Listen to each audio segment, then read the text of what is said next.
Donc, je suis Frédéric. Cet exposé est le fruit composite de 4 vies professionnelles, dans le sens où j'ai travaillé à la fois en entreprise privée en tant que contrôleur de gestion organisation. J'ai travaillé également en entreprise sociale dans différentes associations. J'ai travaillé en entreprise publique aussi au sein de la CCAS en tant que chargée de mission, analyse des besoins sociaux. Enfin, aujourd'hui, je travaille en entreprise de recherche au laboratoire ADEF ex-Marseille Université et sur la plateforme FECODE. Ce qui m'intéresse, c'est que je travaille sur une façon de réfléchir et d'agir la transdisciplinarité à des fins d'entrepreneuriat collectif. Voilà, Evelyne, je te laisse te présenter. Oui, tout à fait. Alors moi, très rapidement, un parcours professionnel qui s'est construit dans la transversalité de la supply chain en passant par le management de projet, le management par la qualité, l'audit organisationnel, que j'ai exercé dans différents secteurs comme celui de l'industrie, celui du conseil et de l'enseignement supérieur. L'autre partie de mon expérience, elle est en fait associative, 40 ans. Aussi bien dans la 40 ans d'expérience associative sur les sujets les droits de l'homme, management, sur les sujets du développement durable, de la santé, de l'éducation. Et j'ai participé il y a à peine 2 ans, en fait, avec un groupe sur le territoire, à la rédaction d'une charte citoyenne pour les municipales. Donc, belle expérience. Voilà, Frédéric. Très bien. Et j'ai rejoint le projet FECODE, pardon. Excusez-moi. Voilà. Donc, voilà notre petit sommaire synthétique. Et s'il te plaît, Didier, tu peux passer à la diapo suivante. Donc, nous allons en 4 points vous présenter des outils d'exploitation pour une mise en manœuvre de projets de développement durable sur les territoires. Donc, nous allons, diapo suivante, s'il te plaît, Didier. Donc, en premier outil d'exploitation, nous parlons de l'ONU et de l'UNESCO qui ont posé le programme des 17 ODD et des 169 cibles. Je vous invite à consulter le site cité en source pour mieux approfondir cette partie des cibles et voilà, des 17 ODD. Tu peux passer la suivante, s'il te plaît? Ce deuxième outil concerne les compétences essentielles en matière de durabilité pour traiter ces ODD, qui a été posé par l'UNESCO. Je vous invite également, je ne vais pas développer ces trois points de champ de compétences. Je vous invite à aller voir également la source UNESCO qui est citée en bas, voilà, que vous retrouvez sur le site Réunifed. Le document que vous trouvez sur le Réunifed. Là, nous abordons donc ce troisième outil. Il s'agit des ressources scientifiques posées par FECODE et notamment l'Axe 1. Je vous renvoie également au site Réunifed, au séminaire très très riches qui ont eu lieu cette semaine et à la présentation de Didier. Donc, ces 3 premiers outils sont matière constituante de notre point suivant, qui est donc de former les territoires pour s'approprier, agir, entreprendre ensemble. Ces 3 premiers points sont constituantes de notre présentation. Voilà, le canevas qui nous permet de vous présenter la diapo suivante. Donc, à ce niveau-là, nous allons vous présenter, concernant cette formation sur les territoires, formation des territoires, 3 clés de lecture, une nouvelle manière de penser, en dialogue, sciences et société et transdisciplinarité. Une deuxième clé de lecture, une nouvelle façon d'agir. Qu'est-ce qu'un territoire, par Evelyne. Enfin, une dernière clé de lecture qui nous permet de pouvoir le savoir agir comme pouvoir d'entreprendre les projets ODD sur les territoires. Tu peux envoyer la diapo suivante, s'il te plaît? Donc, nous abordons une nouvelle façon de penser et nous vous présentons ce schéma, une nouvelle façon de penser en dialogue sciences éducatives et société active. Sciences éducatives portant une éducation formelle que nous avons nommée savoir savant. Une société active portant une éducation non formelle et informelle que nous avons nommée savoir vivant. C'est l'association de ces 2 savoirs vivants, savants et vivants, qui, dans leur interface, croisement, décloisonnement, sédimentation, font ensemble écosystème de recherche et d'action dans une pluralité d'approches complémentaires en sciences ouvertes. Elles forment ensemble un corpus de savoir que nous avons nommé savoir actionnable. Tu peux passer la diapo suivante. Donc, nous avons parlé de savoir actionnable, savant et vivant, un tout corpus de savoir que nous avons nommé savoir communicant pour agir. Il s'agit de corpus de savoir pour choisir d'apprendre, des corpus de savoir pour s'impliquer et s'engager, des corpus de savoir qu'il s'agit de visiter, de questionner, d'explorer à des fins de problématiser. C'est donc de transformation dont nous parlons, impliquant des savoirs formels, informels et non formels, un tout donc de savoirs actionnables pour le développement durable des territoires. Tu peux poser la diapo suivante, s'il te plaît.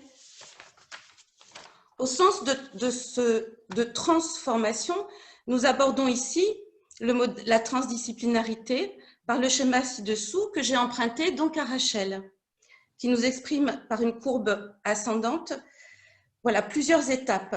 S'agit-il de faire culture commune du bien commun d'une terre en partage à travers la transdisciplinarité, la connaissance, un bien commun pour un monde en transition, et de former ensemble commun de réflexion ensemble. Il s'agit donc de créer du lien dans cette courbe, de créer du lien et lequel, bien sûr, entre les savoirs et entre les gens. Pour cela, la transdisciplinarité peut se représenter en trois étapes, en processus graduel de maturation et d'émancipation d'une pensée transformatrice de la pluri vers l'inter et la transdisciplinarité. Une façon de l'expliquer, à partir de multi-points de vue, outils, communs de réflexion, pouvoir s'engager dans l'inter afin de dégager, relier les savoirs, les mettre en lien pour ce qui est en jeu et pour quel enjeu, faire intelligence collective et systémique. Et la troisième étape, à des fins de transdisciplinarité, entreprendre ensemble la complexité du changement, la prospective.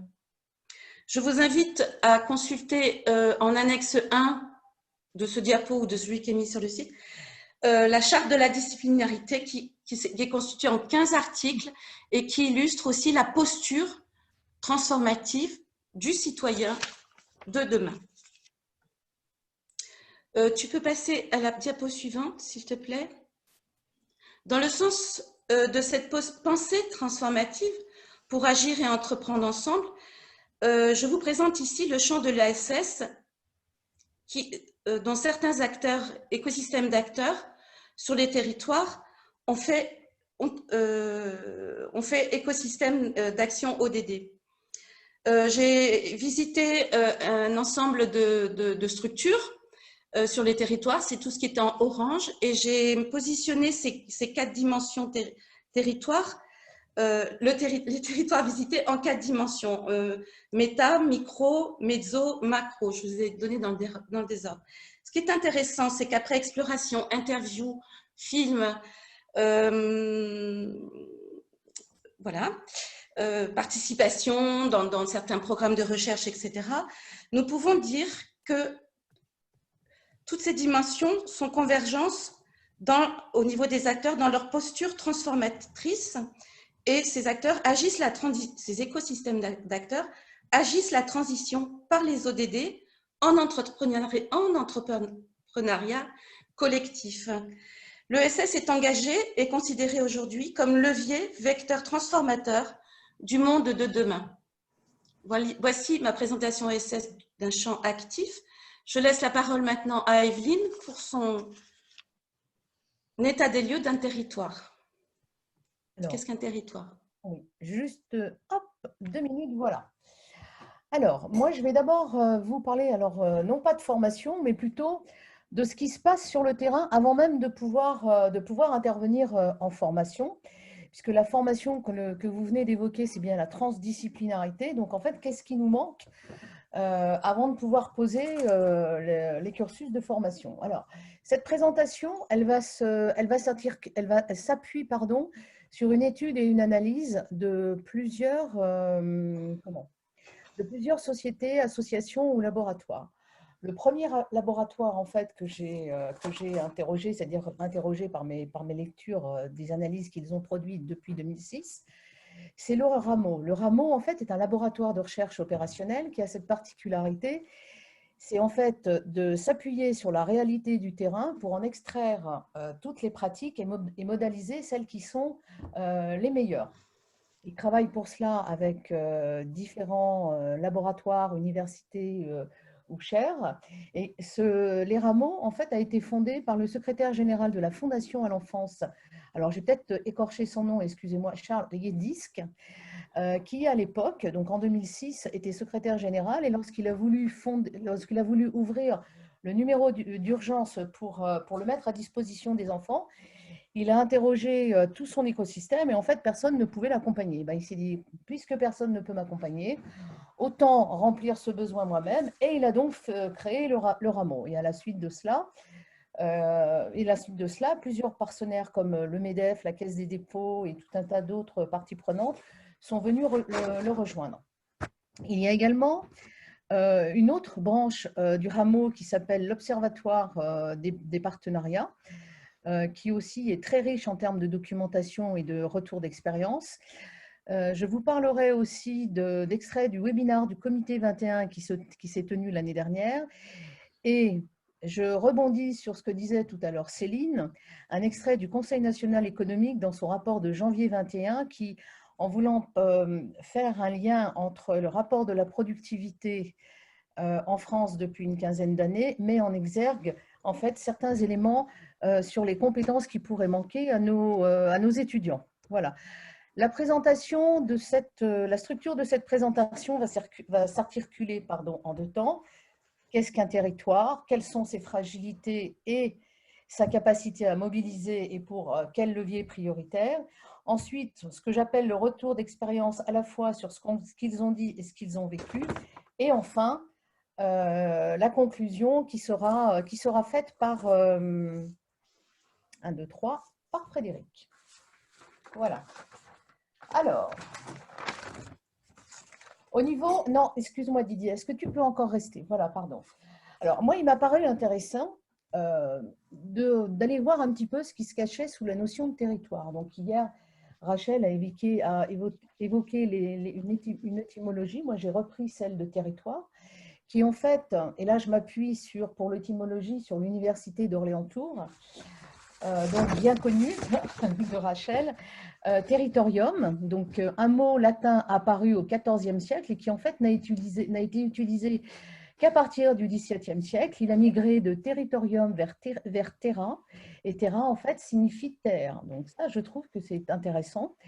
J'ai pris ensuite la définition des deux dimensions, géographique et politique, et je me suis appuyée là sur le Centre national de ressources textuelles et lexicales du CNRS. Alors, géographique, étendue de terre, plus ou moins nettement définie, qui présente généralement une certaine unité, voire un caractère particulier. Au niveau politique, espace borné par des frontières, soumis à une autorité politique qui lui est propre, considéré en droit comme un élément constitutif de l'État et comme limite de compétence des gouvernants. J'ai aussi eu après, je me suis dit, tiens, c'est rigolo, on parle de territoire depuis tant de temps, mais du coup, en termes de gouvernement, vis-à-vis des ministères, comment les vocables ont évolué au niveau des ministères chargés de. Alors, en 62, on parlait de l'aménagement, du ministère du plan et de l'aménagement. Quelques années plus tard, en 77, on parle du ministère de l'équipement et de l'aménagement des territoires. En 2009, on commence à introduire l'espace rural et l'aménagement du territoire. En 2012, on parle de ministère de l'égalité des territoires. Et enfin, en 2017, on a introduit ministère de la cohésion des territoires. Donc, on voit bien qu'à un moment donné, au niveau des territoires, on a une diversité, on a aussi une attention particulière de chaque gouvernement qui met sa patte et qui veut réussir en fait à comprendre ce qui est en train de se passer sous ses yeux. La mission aujourd'hui du ministère de la cohésion des territoires, c'est le développement et l'aménagement équilibré, donc il y a du boulot, de l'ensemble du territoire national et de solidarité entre les territoires. Voilà. Pour moi, c'était important de poser ce petit état des lieux avant de passer au prochain. Donc Didier, si tu veux, tu peux avancer. Alors, ici, ce qui m'a paru intéressant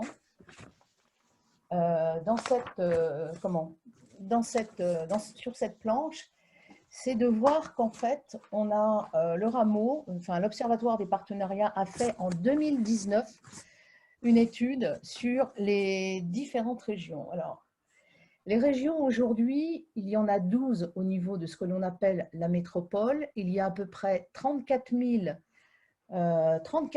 communes et évidemment, j'ai perdu mon papier. Ok, 34 000 communes et il y a plus de 85% des communes qui représentent moins de 2000 habitants sur le territoire, sur la métropole.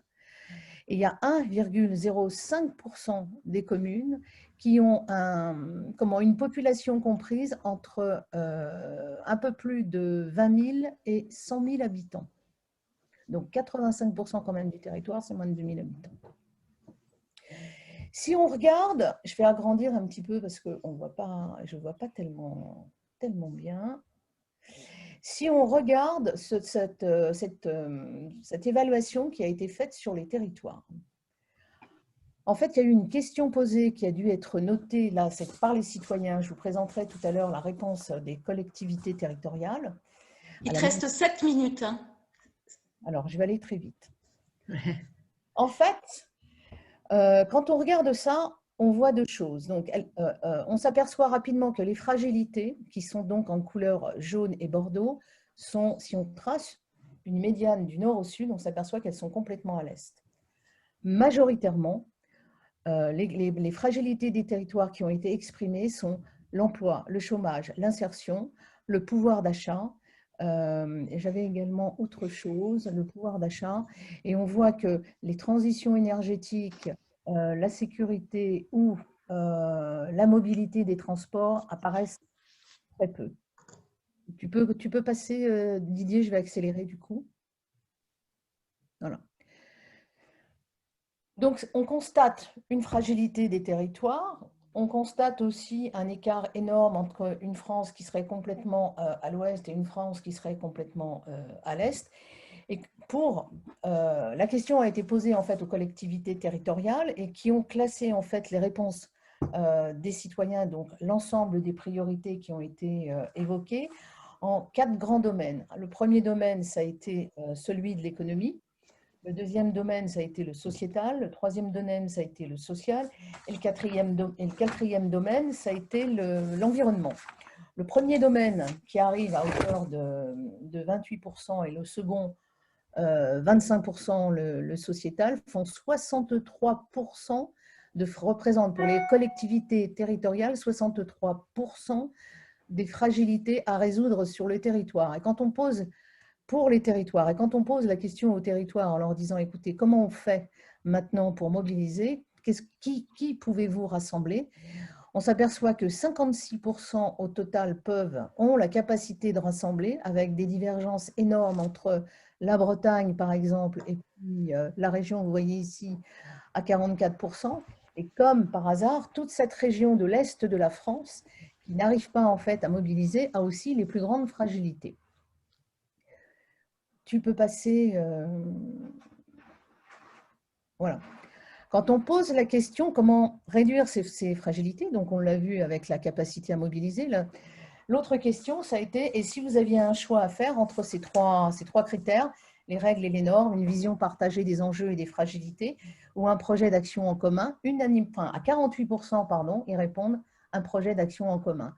Ce qui correspond, si on reprend la définition de l'ODD 2017, les partenariats construits sur des principes et des valeurs, une vision commune et des objectifs communs qui placent les peuples et la planète au centre sont nécessaires au niveau mondial, régional, national et local.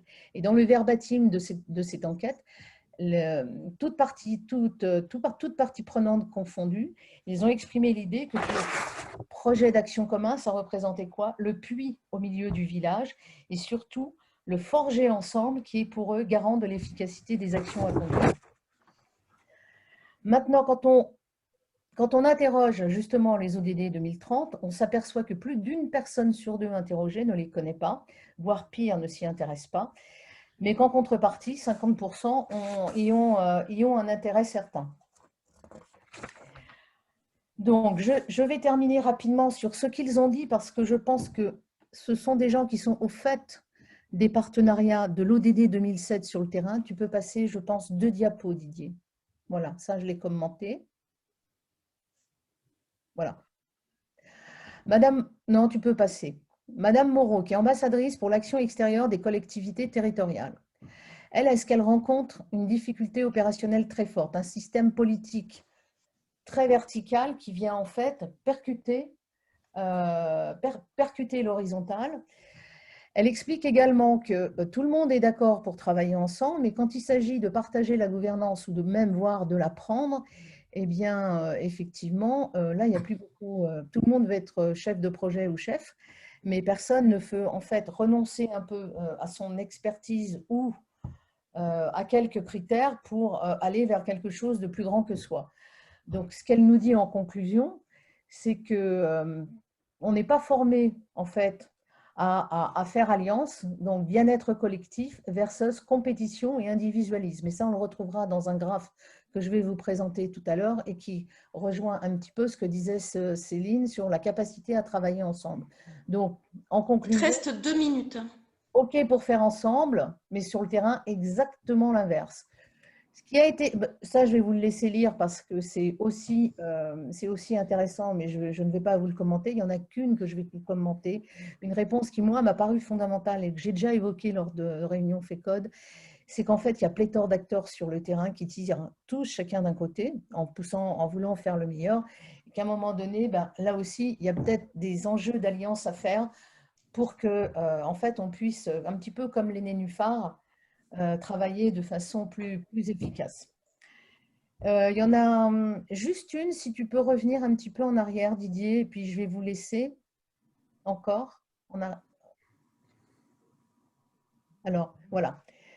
C'est cette photo-là qui fait partie donc, du Conseil d'analyse économique et qui fait un graphe, même s'il date de 2012, qui montre l'état de la France sur les capacités à travailler en commun, le sentiment d'appartenance, la capacité à résoudre un problème collectif. Et je trouve que les commentaires qu'a fait Céline sur ses 20 heures de cours avec ses étudiants, c'est exactement ça. C'est-à-dire qu'à un moment donné, ils sont tous bloqués. Et je pense que non seulement le système éducatif qui promeut en fait l'individualisme, la compétition, etc., ne permet pas aujourd'hui de travailler en collectif. Il faut vraiment libérer. Il n'y a pas que l'entreprise à libérer, il y a aussi les étudiants. Et je pense que par rapport à cette sphère-là, c'est vraiment un enjeu majeur et la transdisciplinarité, je pense, peut y répondre. Juste pour information, j'ai lu il n'y a pas longtemps une étude sur le numérique d'une école de commerce, enfin un bilan sur l'évaluation des compétences et du transdisciplinaire, enfin des compétences qu'il fallait pour travailler ensemble. Ils évoquent la pluridisciplinarité, mais ils n'ont pas encore fait le chemin pour aller jusqu'en haut. Voilà. Merci pour votre écoute. J'espère avoir été clair et compréhensible. Voilà. Donc, à ce niveau, nous abordons, à ce niveau de notre intervention, nous abordons une présentation d'une matrice méthodologique possible d'intervention, formation sur les territoires, selon une orientation située par territoire. Enfin, voilà. En premier lieu, nous proposons une mise en place d'une gouvernance, un observatoire géo-socio-économique sur le territoire. En deuxième temps, nous proposons la création d'un groupe projet. C'est une méthodologie en processuel. Hein. En deuxième temps, la création d'un groupe projet, chercheurs collectifs ODD, constitué des parties prenantes, s'engageant sur le projet du territoire. En troisième temps, nous proposons de mettre en qualité, les deux groupes étant constitués, une nouvelle manière de penser et d'agir collective, En ce sens, il s'agit d'installer un climat social de solidarité, coopération, confiance dans un premier temps, avec différents outils. Un deuxième temps, de révéler les mécanismes de coopération et d'action avec d'autres différents outils, action des groupes, à des fins d'évaluer et de soulever des problématiques, évaluer les besoins et les ressources de développement sur le territoire, diagnostic partagé, et de soulever les problématiques, c'est-à-dire d'opérer, d'évaluer, de prioriser une stratégie d'action collective. À ce niveau, nous passons, après ces différents points processuels, nous passons à la diapo suivante, qui est donc la conclusion de notre matrice d'intervention sur le territoire, matrice d'intervention dont la finalité est donc d'agir et de tendre vers un impact et une qualité de vie globale de développement durable de chaque territoire. Nous parlons d'une démarche qualitative pour une appropriation fédérative des projets ODD de chaque territoire.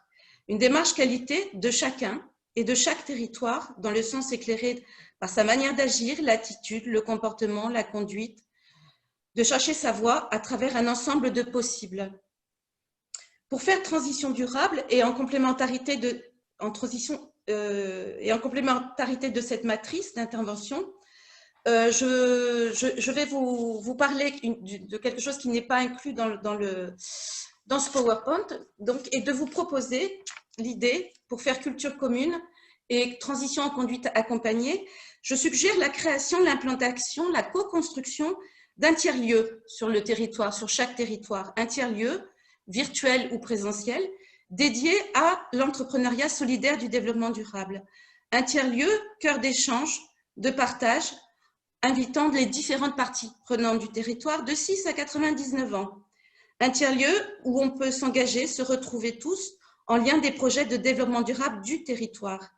Un tiers-lieu où peut se mettre en manœuvre la transdisciplinarité d'une société citoyenne. Un lieu commun de transformation. Un tiers-lieu consacré, investi par les écosystèmes d'acteurs territoriaux, agissant le développement durable. Un tiers-lieu passerelle entre les sciences éducatives, les étudiants, qui sont quand même au centre du système de développement durable du futur, et la société active entreprise.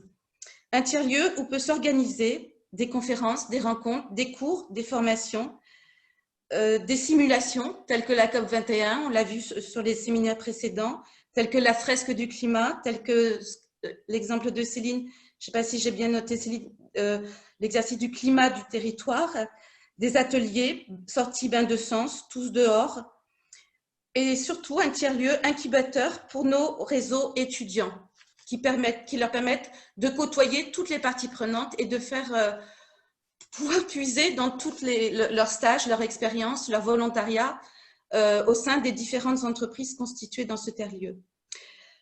Je passerai à la diapo suivante.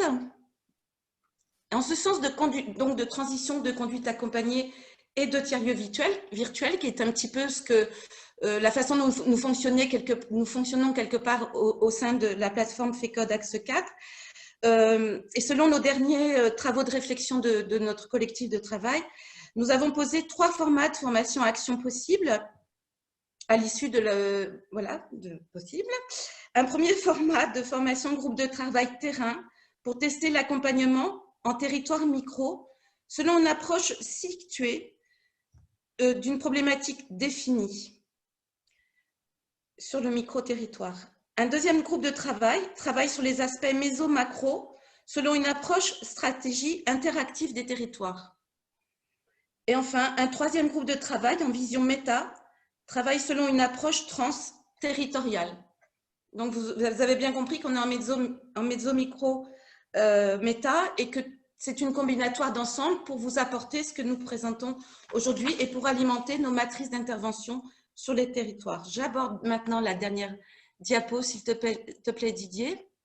Donc, j'espère que cette présentation vous aura apporté quelques pistes de réflexion sur les questions de comment faire entrepreneuriat durable, des objectifs ONU-UNESCO, comment passer d'une culture de la réponse souvent configurée en silo à une culture de la question, exploration, action, création, invention, pour rejoindre Céline, collective en transversalité.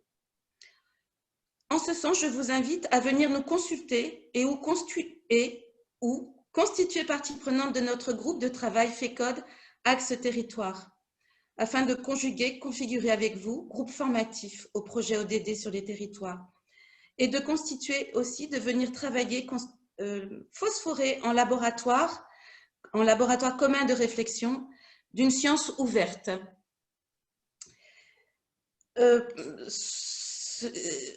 Nous invitons des membres donc de FECODE, de tous les axes, du REFED, surtout les étudiants qu'on n'entend pas encore, dans la plateforme FECODE, des SCIC, Sociétés coopératives d'intérêt collectif, les PTCE, Pôles territoriaux de coopération économique, le rameau, tel que Evelyne nous en a parlé, le comité 21, le CESE, l'AUF, voilà, de venir phosphorer avec nous.